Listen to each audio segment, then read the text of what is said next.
regard immediate economic concerns in Ghana, where USAID has been a key development partner for over 6 decades. In response, President John Dramani Mahama has directed Finance Minister to bridge a $156 million funding gap caused by the freeze. The shortfall threatens key sectors including agriculture, healthcare, education, and governance. As Ghana scrambles for solutions, critical questions arise. What alternative funding options exist? Could this shift open the door for new global players? Well, to answer those questions, I have right here with me Patrick Abankwa, Financial Analyst and Investment Advisor. He joins me all the way from Ghana. Thank you so much for joining me today. Thank you very much, and good morning to everyone. Good morning to you too. Let me get your initial reaction to this story. Okay, so my initial reaction is that this development underscores the interconnectedness of global politics and economics. I think that the potential reduction of the USAID funding under Trump's administration that he calls American First policy, for me, is a significant concern for Ghana, given that the agency's historical role in supporting key sectors in this country. However, I also think that it presents an opportunity for Ghana to reassess its dependencies when it comes to external aid and also explore more sustainable and homegrown solutions to our economic challenges that we have been facing over the last 40 years. All right, but talk to us about how significant, this financial, let's say USAID's financial contribution has been to Ghana's economy, and what sectors you think will be hardest hit if funding is withdrawn. USAID has played a pivotal role in Ghana's development, particularly in sectors like health, education, agriculture, and governance. For instance, if you look at USAID, it has supported initiatives to combat infectious diseases, improve maternal and child health, and strengthen the democratic institutions in this country.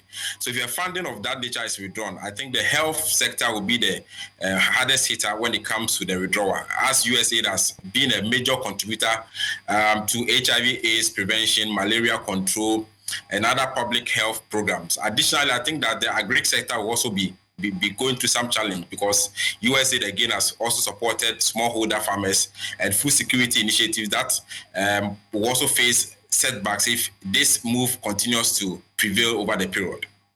All right, in the past week, especially for those of us here in Nigeria, there were allegations in some quarters about how these institutions or aid agencies set up fake AIDS prevention workshops to topple foreign governments. I don't know if you saw that story because you're in faraway Ghana. I don't know if that story got to you over there, but what's your reaction to it? I'm very much aware of some of these allegations, as you said, and some of these allegations are really, really concerning. However, I think that's important to approach some of these claims with caution and rather wait to seek verified evidence before drawing such conclusions.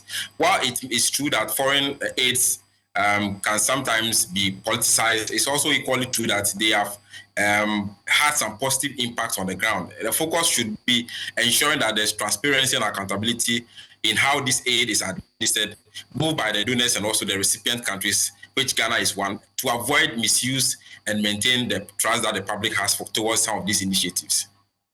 Right, we're seeing a geopolitical shift here, but my question is there anyone to fill this void, or should we rather begin to look inward and see what we can do? Because we're looking at agriculture, health, education, across very important and, sectors you want to say they are key sectors. So is there anyone who's going to fill this void if USA eventually, after this freeze, decides to say, it's all over, we're done?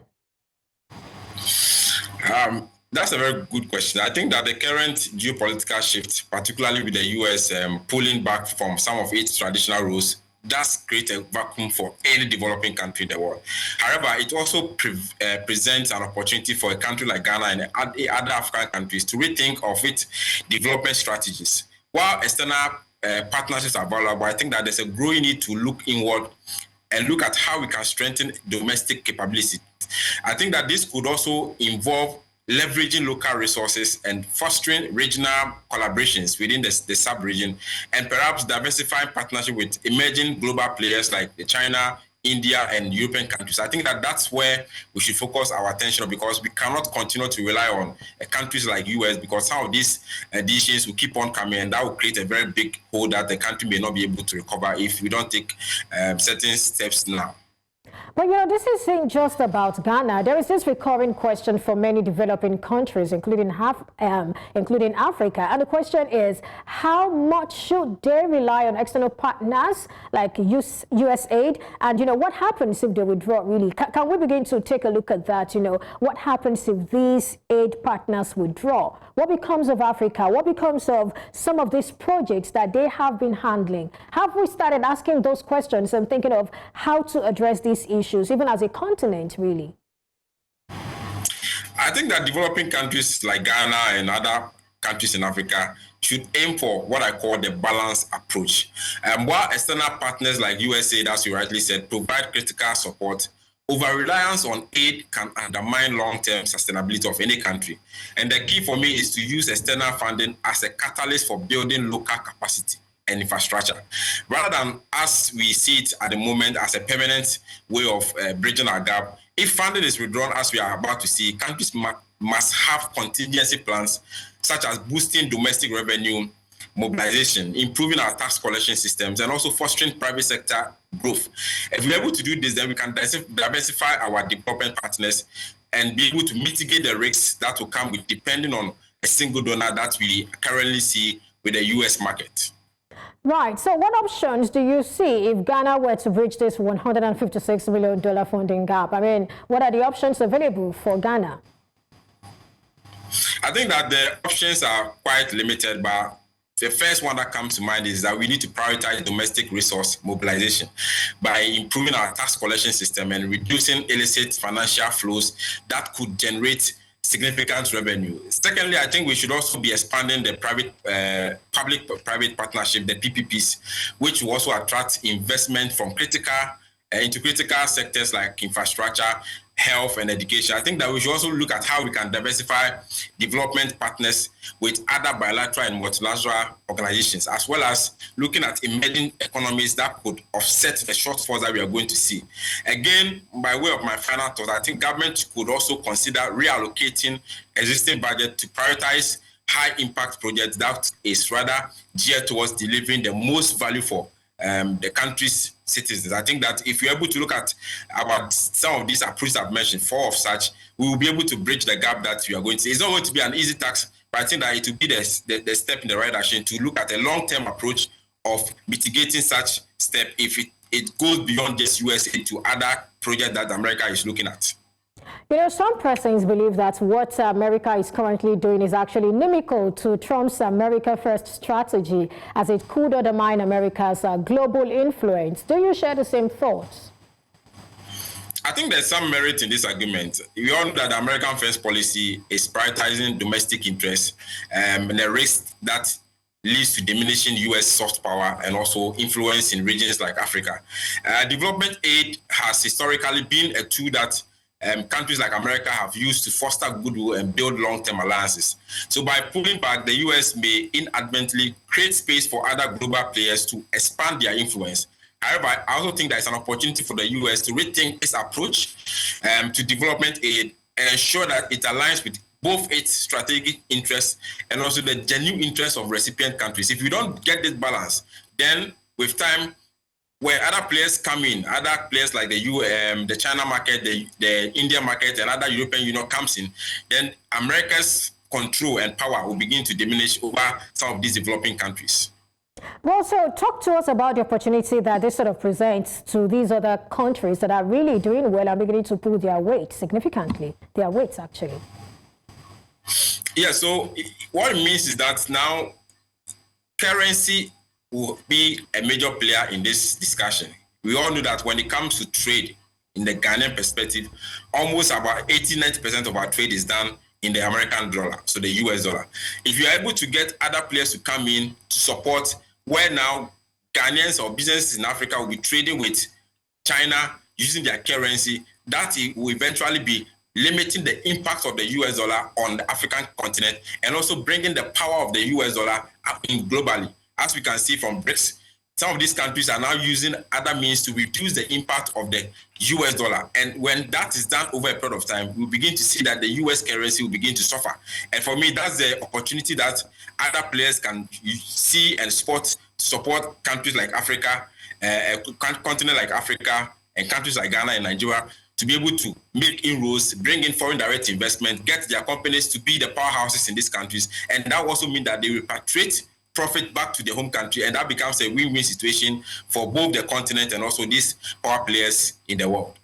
Well, talking about Africa, I mean, I do not want a situation where Africa just remains that beautiful bride that everybody comes to. Beyond all of these superpowers coming into Africa, is there anything at all that Africa can present? Maybe in terms of agreements or something? Yeah, Africa can present a very solid agreement or some case on the table if we are able to work on our own domestic revenue mobilization. That has been Africa's major problem. We are not able to mobilize revenue well in this country to make us more sustainable. And even the revenue that we are able to mobilize in terms of its usage, corruption is one bane of the African country. So if we're able to streamline, put in structures, be able to crucify people that go into public space to take public funds, and we have zero tolerance for corruption with the funds that we are being able to mobilize, then these funds will go into projects that will mean that with time, we will need our reliance on some of these power players will not be as much as we see today. And that means that we will not be able to have the say to call the shots. And once Africa has the say to call the shot, it means that we are going to the table with an upper hand in the negotiation discussions. At the moment, we are at the lower end of the negotiation, and that's where some of these decisions are taken without our consent, and now Africa will now have to look at other means to mobilize funds to be able to look out for the shortfall. But if we're able to mobilize the funds ourselves, we're able to expand our tax base, we're able to engage in a lot of projects that builds the capacity of local businesses, then with time, we will not be the bride that is prepared for the marriage, but we'll rather be the power players demanding more from whoever we go into an agreement with by way of partnerships. Right, but do you fear that? I mean, if African countries and these other countries continue to find a way to trade among themselves, Trump might make true his threat to impose 100% tariff on BRICS nations? Yes, I think so. Africa, that discussion has been going on for so many years, where it's a discussion of whether we should trade among ourselves. We all know the eco currency. All of these things have been on the shelf. That's never taken shape. But the moment we take the step to trade among ourselves, especially the basic things of life, then our reliance on the Western world will begin to go down. And that's where they will begin to see that their impact, their strength on the continents has gone down. And whatever decision they are going to take will not be a one-way decision, but it will be a decision that will involve African leaders, because now they see that we are united, we are stronger together, and we now have the power to call the shot in any discussion that we go into. So for me, that is a more sustainable approach where Africa among ourselves, whether in the sub-region, whether the whole country, the whole continent, trade among ourselves in the things that we need. That for me will be able to bring the light upon this continent. And then the West, when they come to do business with us, they are not coming with the mindset that we have the power to be on our own and we don't actually need them to support whatever we do. Thank you so much, Patrick Abankwa, Financial Analyst and Investment Advisor, for your thoughts on the show today.